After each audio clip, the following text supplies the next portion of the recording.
Hi, இந்த வீடியோவில் நான் ட்ரை பண்ண பர்த்டே கேக் உங்கள் கூட ஷேர் பண்ணுறேன். ஃபர்ஸ்ட் டைம் என் பையன் பர்த்டேக்கு தான் ட்ரை பண்ணி பார்த்தேன். அது என்னால் வீடியோ எடுக்க முடியல. என் ஃப்ரெண்ட் பையன் பர்த்டேக்கு அதே மாதிரி கேக் வேணும் கேட்டதுனால அந்த கேக் நான் எப்படி செய்கிறேன்னு பார்க்கலாம். இதான் நான் ஃபர்ஸ்ட் டைம் ட்ரை பண்ண birthday cake. First try ingredients எல்லாம் ஒரு பவுலில் அரைச்சி வைக்கலாம். நான் யூஸ் பண்ண இன்க்ரீடியன்ட்ஸ் எல்லாம் டிஸ்கிரிப்ஷன் பாக்ஸில் போட்டிருக்கேன். 1.5 கப் மைதா நான் அரைச்சி வைக்கிறேன்.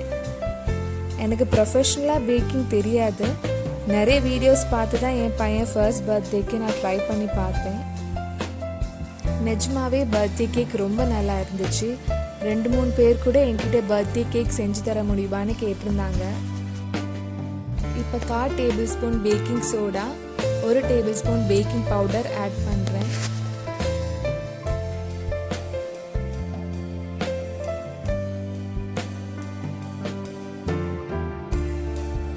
கடைசியாக 3/4 கப் கொக்கோ பவுடர் எடுத்திருக்கேன்.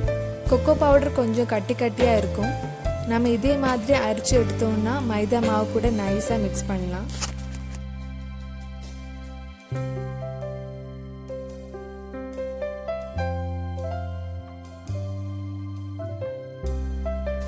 இது நல்லா மிக்ஸ் பண்ணி சைடில் வச்சுட்டேன்.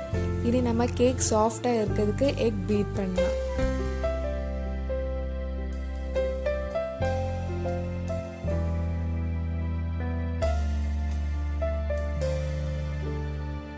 நான் 3 முட்டை எடுத்திருக்கேன்.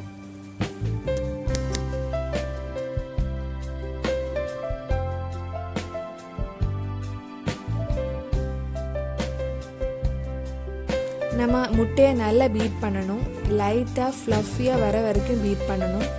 நான் ஃபஸ்ட்டு ஸ்லோ ஸ்பீடில் பீட் பண்ணிவிட்டு ஹை ஸ்பீடில் பீட் பண்ணுறேன்.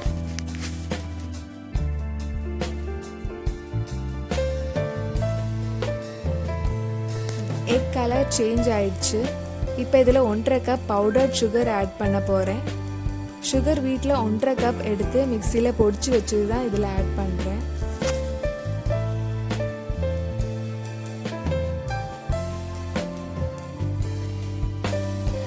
முட்டையும் சுகரும் நல்லா மிக்ஸ் ஆகி க்ரீமியாக வரணும். அது வரைக்கும் பீட் பண்ணிகிட்டே இருங்க.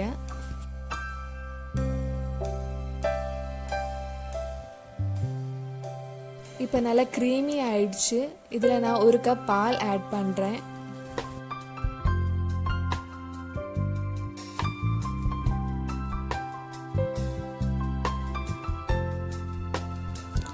பால் நல்லா மிக்ஸ் ஆனதுக்கப்புறம் 3/4 கப் வெஜிடபிள் ஆயில் ஆட் பண்ணுறேன். ஆயில் ஊற்றிட்டு ரொம்ப நேரம் பீட் பண்ண வேண்டாம். ஆயில் நல்லா மிக்ஸ் ஆனால் போதும். லாஸ்ட்டாக 1 tablespoon vanilla essence add பண்ணுறேன்.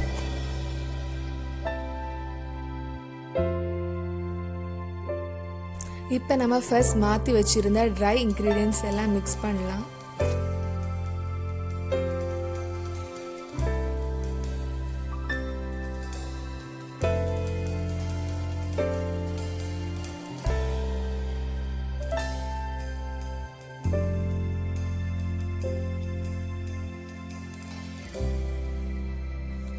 நல்லா மிக்ஸ் ஆகிறதுக்கு ஒரு வாட்டி பீட்டர் வச்சு பீட் பண்ணுறேன். எப்போ ட்ரை இன்க்ரீடியன்ட்ஸ் போட்டதுக்கப்புறம் ரொம்ப நேரம் பீட் பண்ணக்கூடாது. எல்லாம் மிக்ஸ் ஆன உடனே பீட் பண்ணுறதை ஸ்டாப் பண்ணலாம்.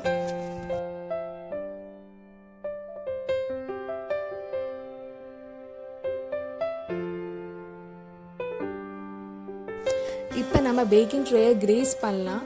ஸோ கேக் ட்ரேயில் இருந்து ஈஸியாக வந்துடும். நான் பட்டர் ஃபர்ஸ்ட் ஃபுல்லாக அப்ளை பண்ணிவிட்டு கொஞ்சம் மைதா போட்டு கிரீஸ் பண்ணி வச்சுருக்கேன். உங்ககிட்ட பட்டர் பேப்பர் இருந்தால் அது யூஸ் பண்ணலாம்.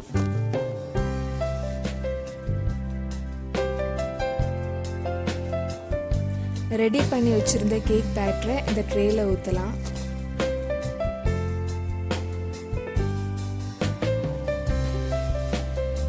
இந்த மாதிரி டேப் பண்ணால் அதில் இருக்கிற ஏர் பபிள்ஸ் எல்லாம் போயிடும். இனி இது ஓவனில் வச்சிடலாம். நீங்கள் ஓவனை 10 நிமிஷம் 120 டிகிரியில் ப்ரீஹீட் பண்ணதுக்கப்புறம் பேக் பண்ணுங்கள். 30-40 நிமிஷம் 170 டிகிரியில் பேக் பண்ணால் கேக் கரெக்டாக இருக்கும்.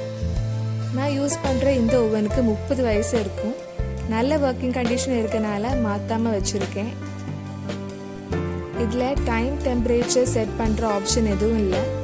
எனக்கு இந்த ஓவனில் 40 நிமிஷம் வச்சா கேக் கரெக்டாக வரும்.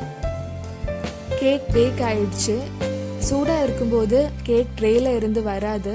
நான் 30 நிமிஷம் வெயிட் பண்ணி நல்லா கூல் ஆனதுக்கப்புறம் ட்ரேயோட சைட் கத்தி வச்சு கொஞ்சம் லூஸ் பண்ணுறேன். கேக் ஏதாவது ட்ரேயில் ஒட்டி இருந்தால் போயிடும். நம்ம கேக் ஈஸியாக எடுத்துடலாம். எனக்கு பர்த்டே கேக் கொஞ்சம் ஹைட்டாக வேணும். அதனால இதே மாதிரி 2 கேக் செஞ்சு வச்சுருக்கேன்.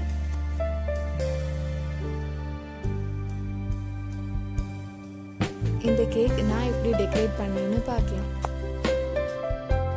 டெக்கரேஷன் பண்ணுறதுக்காக 400 கிராம் டார்க் சாக்லேட்டும் 400 கிராம் விப்பிங் க்ரீமும் எடுத்திருக்கேன். விப்பிங் க்ரீம் ஹீட் பண்ணலாம். நல்லா பாயில் ஆகணும்னு அவசியம் இல்லை. சைடில் பபிள்ஸ் வந்த உடனே ஆஃப் பண்ணலாம். சூடான விப்பிங் க்ரீமை டார்க் சாக்லேட்டில் ஊற்றிட்டு 5 மினிட்ஸ் வெயிட் பண்ணுங்கள். சாக்லேட் நல்லா மெல்ட் ஆகிடும். இந்த சாக்லேட்டை நைட்டே ரெடி பண்ணி வச்சுருந்தா காலையில் நல்லா திக்காகிடும். 4-5 மணி நேரம் இருந்தாலும் திக்காக கிடைக்கும். உடனே திக்காக வேணும்னா ஆறுனதுக்கப்புறம் கொஞ்சம் நேரம் ஃப்ரீசரில் வச்சா போதும். இனி கேக்கை லெவல் பண்ணலாம். என்கிட்ட பேக்கிங் டூல்ஸ் எதுவும் இல்லாதனால வீட்டில் இருக்கிற கத்தி யூஸ் பண்ணி கொஞ்சம் லெவல் பண்ணுறேன். கேக் நல்லா சாஃப்ட் ஆகிறதுக்காக சுகர் சிரப் யூஸ் பண்ணுவாங்க. மோஸ்ட்லி வாட்டரில் தான் சுகர் சிரப் பண்ணுவாங்க. நான் கொஞ்சம் டேஸ்ட்காக பாலில் பண்ணுறேன். 1 கப் பால் 1/2 கப் சுகர் எடுத்து பாயில் பண்ணி வச்சிடலாம். நம்ம மெல்ட் பண்ணி வச்சுருந்த சாக்லேட் கொஞ்சம் திக்காயிடுச்சு. இப்போ கேக் அசெம்பிள் பண்ணலாம். நான் ஒரு கேக் பிளேட்டில் ஃபர்ஸ்ட் கேக் வச்சு அதில் நம்ம செஞ்சு வச்சுருந்த சுகர் சிரப் ஊற்றுறேன். அதுக்கு மேலே நம்ம மெல்ட் பண்ண சாக்லேட் வைக்கலாம்.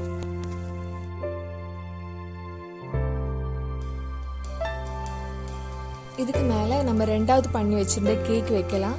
நம்ம முதல்ல பண்ண மாதிரியே சுகர் சிரப்பும் டார்க் சாக்லேட் வச்சு ஃபுல்லாக கவர் பண்ணலாம்.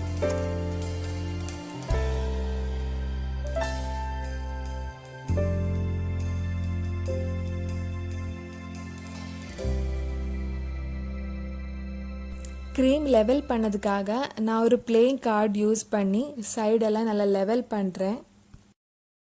எக்ஸ்ட்ரா இருக்கிற க்ரீம் எல்லாம் டிஷ்யூ பேப்பர் வச்சு க்ளீன் பண்ணிட்டேன். கேக் செட் ஆகுறதுக்கு 10 நிமிஷம் ஃப்ரீசரில் வச்சுட்டேன். பேலன்ஸ் இருக்கிற சாக்லேட் க்ரீம் நல்லா விப் பண்ண போகிறேன். டார்க் சாக்லேட் நல்லா க்ரீமியாக இருக்கு. இதே மாதிரி 1 கப் விப்பிங் க்ரீம் எடுத்து அதுவும் நல்லா விப் பண்ணலாம்.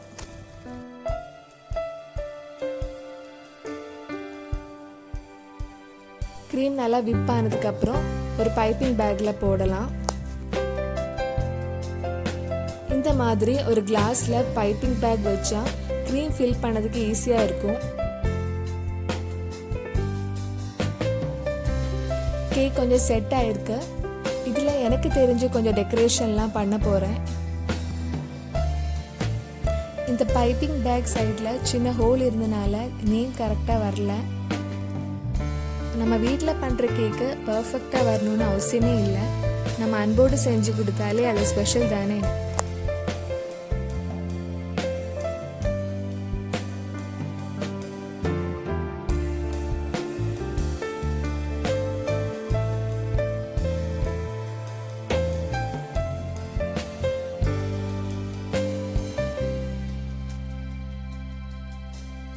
கேக்கில் கொஞ்சம் சாக்லேட் யூஸ் பண்ணி டெக்கரேட் பண்ணலாம். ஃபர்ஸ்ட் நான் மேரிகோல்ட் சாக்லேட் பால்ஸ் வச்சுருக்கேன். அதோட ரெசிபி கீழே டிஸ்கிரிப்ஷன் பாக்ஸில் இருக்குது. இந்த கேக் செஞ்சதுக்கப்புறம் 2-3 பேர் என்கிட்ட பர்த்டே கேக் கேட்டாங்க. அதோட ஃபோட்டோஸ் இந்த வீடியோ எண்டில் இருக்குது. பர்த்டே கேக் ரெடி ஆயிடுச்சு. கேக் மேலே கொஞ்சம் கிரேட்டட் டார்க் சாக்லேட் போட்டிருக்கேன். நீங்களும் உங்களுக்கு பிடிச்சவங்களுக்கு ஒரு வாட்டி பர்த்டே கேக் செஞ்சு பாருங்கள்.